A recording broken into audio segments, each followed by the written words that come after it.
하나님 감사합니다. 정말 바쁜 일정을 보내고 있는 우리 캔고 선교회 지체들이 오늘도 그 일정 속에 하나님이 너무 좋아서 주님 앞에 예배드림이 너무 기뻐서 이 자리까지 달려왔습니다.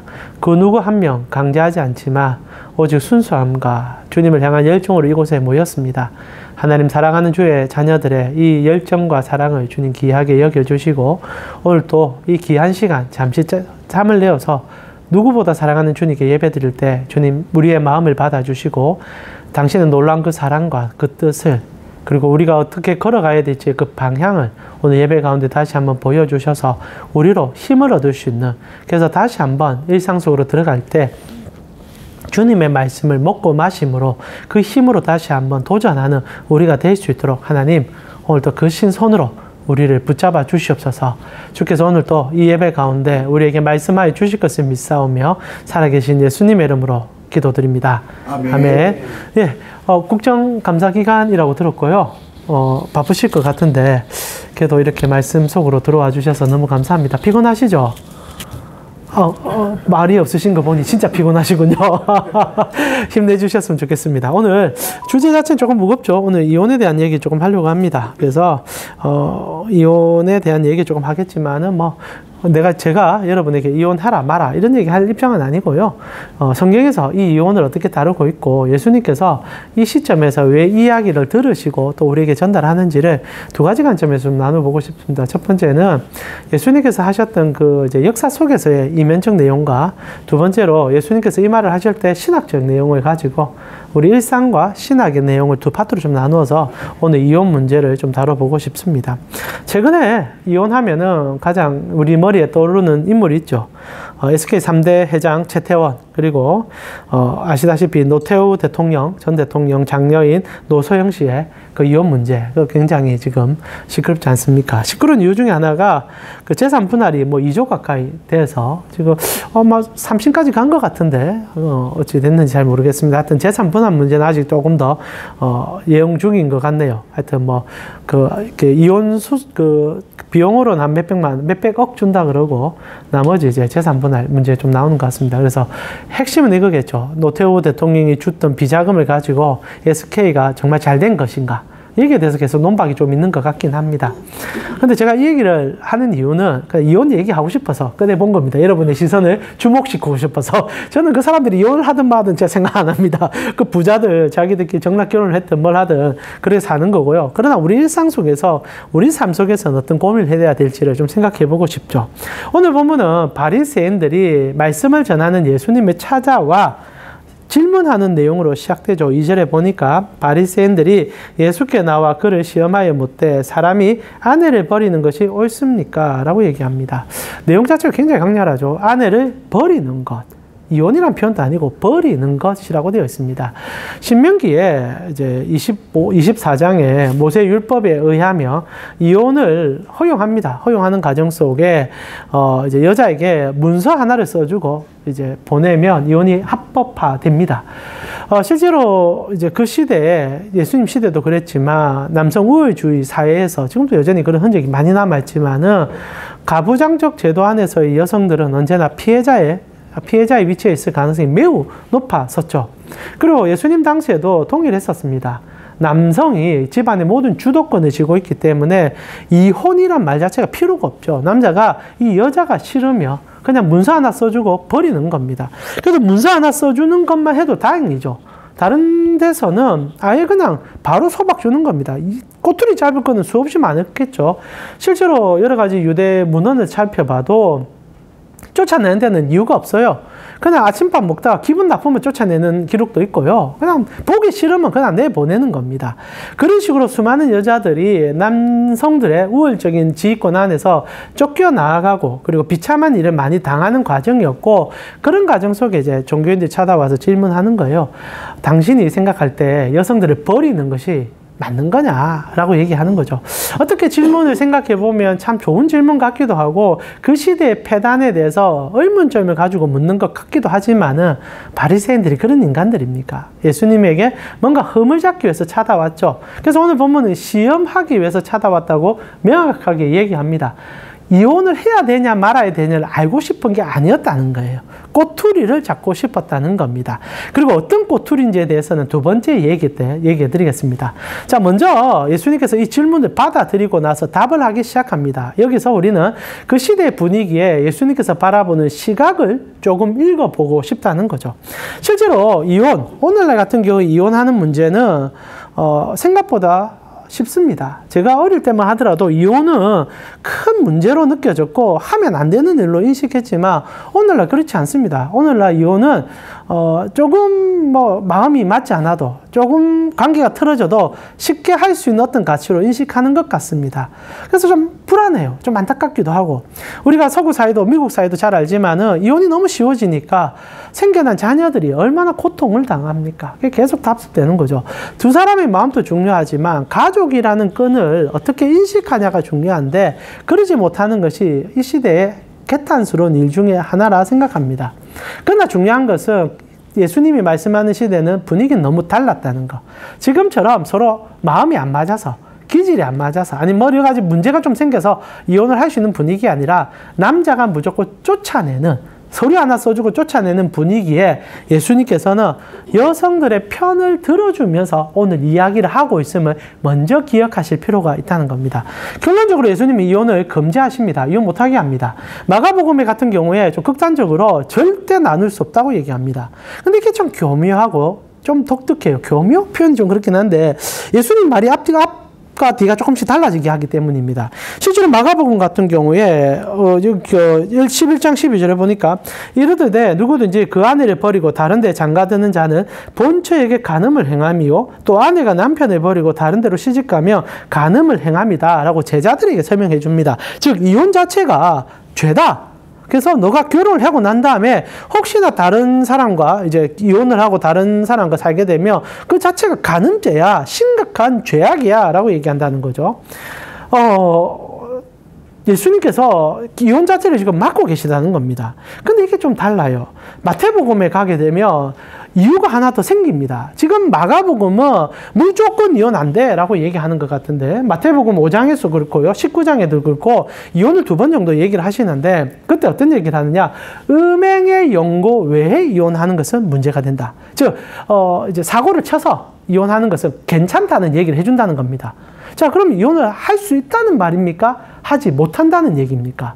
마가복음만 갖고 오면 이혼 자체가 불가능한 것처럼 느껴지지만 예수님의 이 얘기를 조금 더 추적해보면 여러 가지 사유가 있을 경우에 가능하다는 이야기를 하고 있다는 것. 음행이라는 것이 포괄적입니다. 굉장히 넓은 가치로 볼 수 있죠. 그렇게 볼 때 예수님께서 여러 가지 이유에 대해서 이혼이 가능하면 넌지시 얘기하고 있다는 겁니다. 자, 그럼 우리 질문하게 되죠.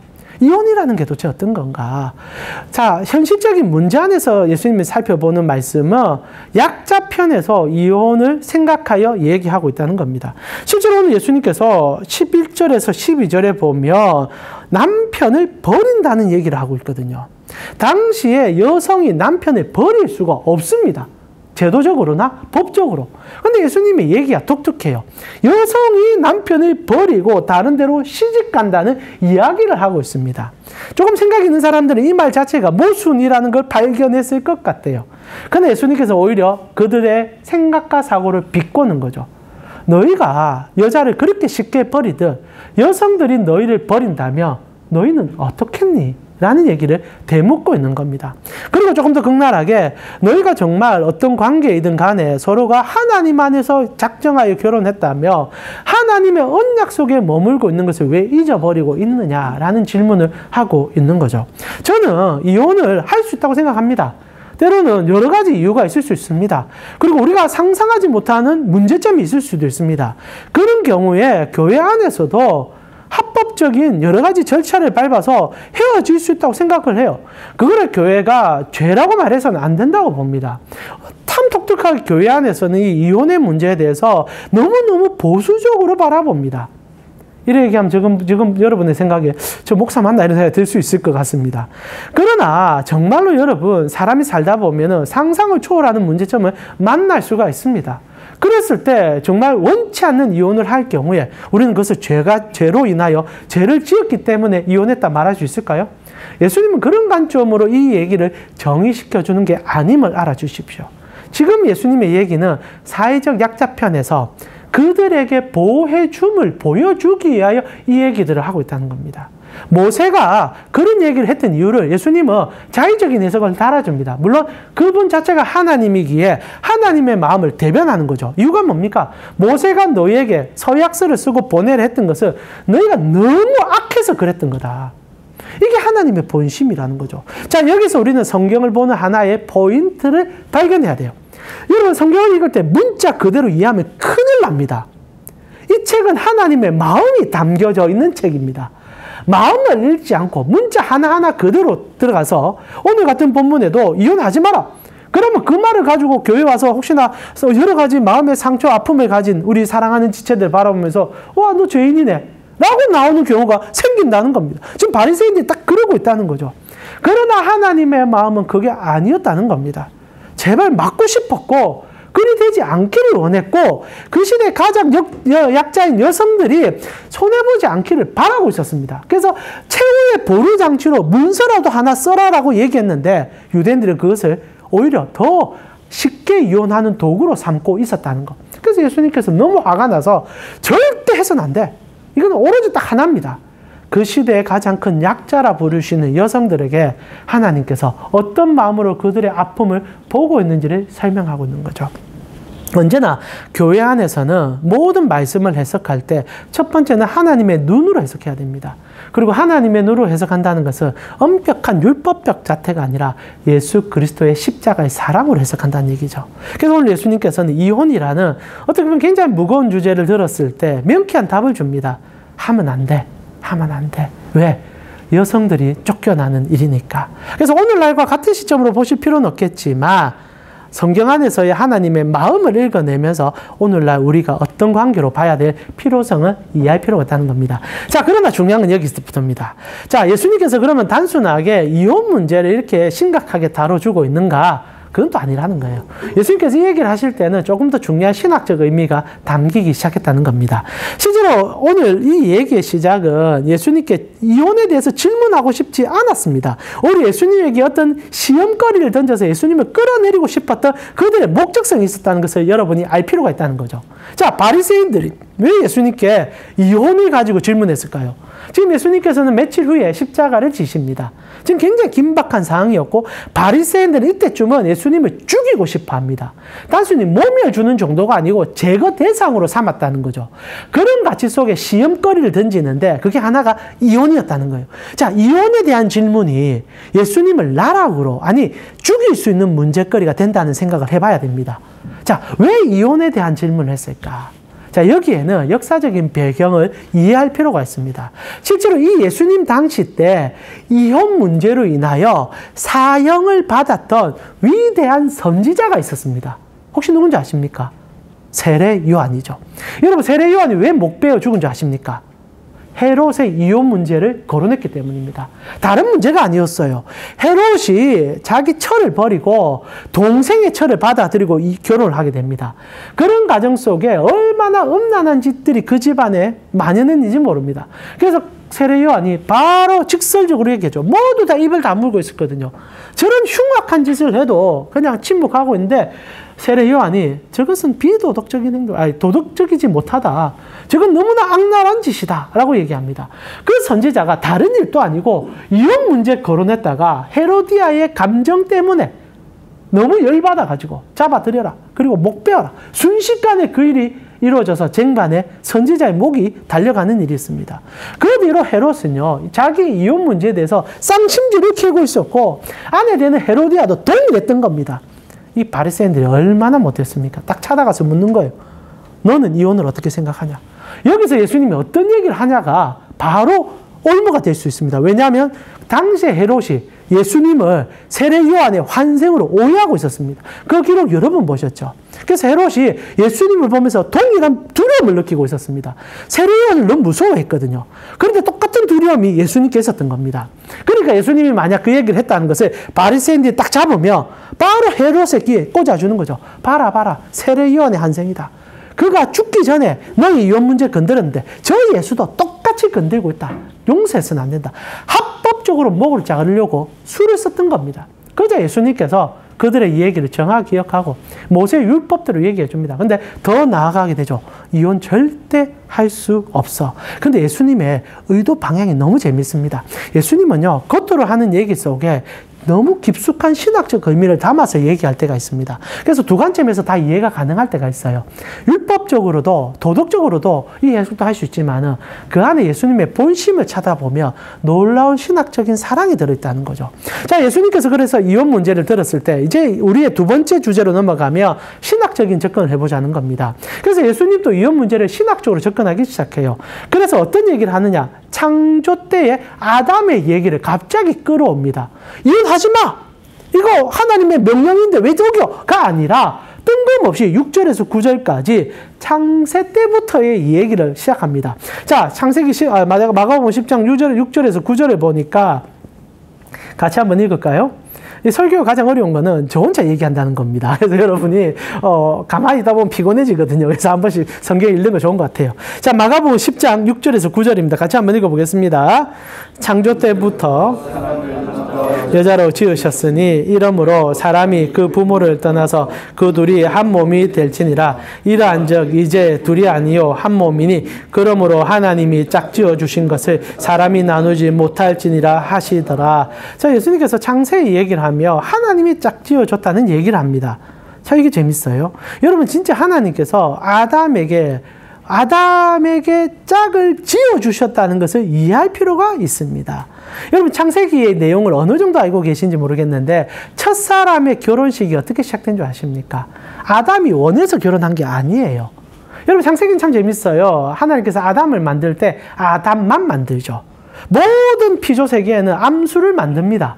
그래서 이제 쌍을 이루게 만들어 놓고 아담만 독처하게 만듭니다. 혼자 만들어 놓아요. 목적성이 분명했던 거죠. 이유가 무엇일까? 아담은 자기의 필요성과 부족함을 경험하여 어떤 그 대상을 자기가 돕는 자로 인식하고 싶어하는 하나님의 열망이 있었다는 겁니다. 근데 아담이 몰라요. 아무리 말해도 몰라요. 그래서 하나님께서 어떻게 하느냐? 모든 동식물들을 데리고 옵니다. 창세기 2장 18절에 보니까 여호와 하나님이시되 사람이 혼자 사는 것이 좋지 아니하니 내가 그를 위하여 돕는 배필을 지으리라 라고 시작합니다. 자, 아담은 필요성을 못 느껴요. 그래서 하나님이 어떤 얘기를 하느냐? 내가 돕는 배필을 만들어 줄게. 그러니까 아담과 상관없이 내가 만들어 줄게 라고 얘기하고 아담을 시킵니다. 일을 시키는데 20절에 보니까 아담이 모든 가축과 공중의 새와 들의 모든 짐승의 이름을 지어주라 명령을 합니다. 그리고 아담이 그 이름을 다 짓다 보니까 뭘 깨닫느냐? 야, 저 봐라. 다 암수가 있네. 와, 나는 혼자 받겠지? 라고 얘기합니다. 그래서 아담이 돕는 배필이 없다는 것을 이때 인지합니다. 어찌보면 아담 참 멍청하죠. 이런 게 우리입니다. 그래서 그때 하나님이 짠 하고 나타나서 아담을 탁 재우고 이 갈비뼈를 뺍니다. 이게 굉장히 중요한 신학적 의미가 있죠. 갈비뼈를 빼고 나서 그것으로 다시 빚어서 여성을 만들어줍니다. 혹자들은 이제 헛소리를 한 번씩 해요. 그래서 지금 남성의 갈비뼈가 하나가 모자라다. 말도 안 되는 소리를 합니다. 그런 거 없습니다. 상징적인 의미인데 혹시나 그 이단들이 하는 얘기를 우리도 들어가지고 그런 얘기 하는데 절대 그렇지 않습니다. 남자나 남자나 갈비뼈 숫자 똑같습니다. 자, 중요한 거는 그렇게 이제 아담에게 이제 여성을 만들어준단 말입니다. 자, 여기서 질문합시다. 하나님은 왜 이렇게 번거로운 관계를 통하여 아담에게 여성의 존재를 부각시키며 아담에게 그 여성을 책임지도록 해줬을까? 하나님은 지금 아담에게 어떤 것을 가르쳐주며 나아가 이 책을 읽고 있는 우리에게 어떤 얘기를 하고 싶었을까? 자, 이 얘기가 이제 예수님의 입술을 통하여 지금 전달되고 있는 것입니다. 지금 예수님께서 하고 싶은 얘기는 아담에게 그 필요성과 그리고 궁극적으로 아담이 그 여성을 하나님으로부터 받아들이며 이것이 내가 어떻게 할 수 있는 존재가 아니라 하나님이 나를 위하여 그리고 하나님의 뜻 가운데 주어짐을 인지시킴으로 하나님께서 주셨다는 그 가치 안에서 이 여성을 대하라는 의미를 담아 주셨다는 거죠. 말이 조금 길어지긴 하는데 실제로 하나님이 이때 너무 보고 싶었던 것은 단순했었습니다. 교회와 그리스도의 관계를 아담에게 처음부터 가르쳐주고 싶었다는 거죠. 지금 단순한 결혼의 목적이 아니었다는 겁니다. 그러면 하나님께서 처음부터 하와와 아담을 만들어 놓으면 돼요. 그래서 살게 만들면 됩니다. 그러나 떨어져 있는 어떤 가치, 그리고 하나님이 선물로 준 가치, 그러면서 한 몸이 되는 것을 가르쳐 줌을 통하여 하나님과 아담과의 사이의 관계, 더 나아가서 예수와 교회의 관계를 어떻게 보면 아담에게 시각적 자료와 삶의 체험적 자료를 통하여 주님께서 나누지 않음을 보여주기 위하여 결혼 관계를 유지시켜 줬다는 겁니다. 이건 영적 신비의 이야기였어요. 아담은 그것을 이해를 못하게 됩니다. 그래서 나중에 어떻게 합니까? 죄를 짓고 나서 가장 먼저 하는 일이 가장 폭력적인 얘기죠. 여성을 내 발밑에 두는 거죠. 아담이요, 여자의 이름을 지어줍니다. 죄를 짓고 나서. 창세기에 딱 보면. 나중에 한번 보세요.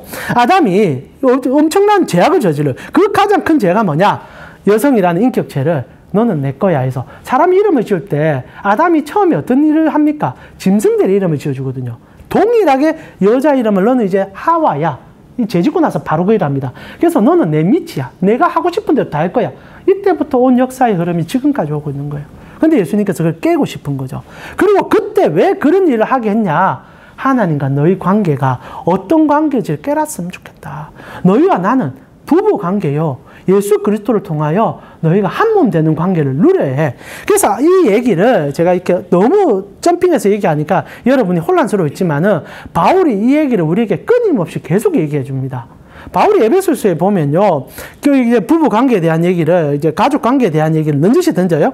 에베소서 5장 25절부터 27절에 보면 이런 얘기가 나옵니다. 남편들아, 아내 사랑하기를 그리스도께서 교회를 사랑하시고 그 교회를 위하여 자신을 주신같이 하라. 이는 곧 물로 씻어 말씀으로 깨끗하게 하사 거룩하게 하시고 자기 앞에 영광스러운 교회로 세우사 티나 주름 잡힌 것이나 이런 것들이 없이 거룩하고 흠없게 하려 하심이라. 자, 남편들아, 아내를 사랑하기를 교회를 사랑하고 그 교회를 자신을 내어주신 그리스도를 바라보듯이 했으면 좋겠다라고 얘기합니다. 그리고 아내도 똑같이 얘기합니다. 너가 하나님을 섬기듯 남편을 섬겨달라, 그렇게 얘기합니다. 그리고 이렇게 부부관계가 하나님으로 주어졌음을 알고 서로를 섬기면 좋겠다라고 얘기했던 바울은 마지막에 이 얘기를 정리하면서 내가 신비로운 비밀을 하나 얘기해 줄까? 라고 얘기를 마무리 짓습니다. 그게 이제 에베소서 5장 31절에서 32절이죠.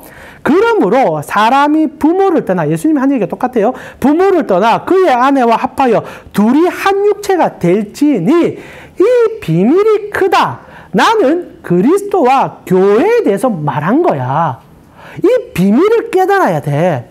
결혼관계는 궁극적으로 교회야. 예수 그리스도를 사랑함으로 그분과 한 몸 되는 과정을 경험하는 게 너에게 1차적으로 결혼관계가 되어진 거야. 그래서 예수님께서 오늘 본문에 하고 싶은 얘기가 뭐냐? 내가 너희를 절대 버리지 않는다는 얘기입니다. 예수님이 이혼 금지를 이렇게 강렬하게 얘기하는 이유는 딱 하나예요. 이제 주님께서 진짜 결혼식을 완성하기 위해서 매출 위에 십자가를 오릅니다. 여기는 십자가는 단순하게 표현하면 우리에게 주님이 결혼 반지를 허락하는 날이죠. 그의 피를 쏟아서 그의 모든 살을 찢음으로 그 몸값으로, 핏값으로 우리를 이제 죄에서 사온단 말입니다. 신부의 폼값을 이제 지불하는 거죠. 그래서 우리를 사온 다음에 우리를 신부 삼는 일을 그의 십자가에서 할 거란 말입니다. 그리고 그 며칠 앞둔 그날 사람들이 와 물어보는 거죠. 이혼은 어떻게 생각합니까? 예수님이 우리를 보면 교회의 비밀을 얘기하는 거예요. 나는 절대 이혼 안 해. 내가 사랑하는 내 핏값으로 사는 너희를 나는 절대 버리지 않아. 너희는 나의 신부야. 나는 천지가 두통나도 너희와 함께 할 거야. 라는 자기 고백적 표현이 오늘 이 이혼에 대한 마지막 결론이라는 거예요. 그래서 바울이 에베소서에 그 얘기하죠. 이건 너무나 신비다. 주님께서 왜 그 얘기를 우리에게 했을까? 이혼의 문제? 그거 실제로 우리 사이의 관계의 문제인데 왜 주님께서는 그것을 극단적으로 말기심에 하지 못하라 했을까? 이거는 비밀이었어. 그리스도와 우리의 관계에 대한 비밀이었어. 성도여, 이 은밀한 비밀을 시크릿을 깨달아라. 예수님이 하는 이 말도 비밀로 깨달아야죠. 단순히 교회 안에서 이혼하니 죄니 이게 아니라 주님이 우리와 혼인하는 그날 끊어지지 않는 거구나. 우리는 주님의 영원한 신부가 되구나. 내가 실수해서 내가 또 죄를 지어도 주님은 모른 척하지 않겠구나. 거기까지 가게 만들었다는 거죠. 그러면서 우리에게 주님께서 하고 싶은 얘기는 이겁니다. 그래서 내가 너희를 지금도 똑같은 결혼관계로 끌어가고 있다는 얘기를 이 얘기 속에 하고 싶은 것 같습니다. 여러분 결혼하고 여러분 이제 대부분 다 우리 모두 결혼했네요? 제발 기도합시다. 총각들이 오고 처녀들이 올 수 있도록. 우리 좀 무슨 문제가 있는 공동체입니다.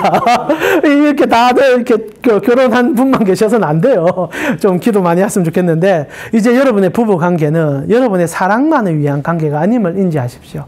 여러분의 부부 관계는 교회입니다.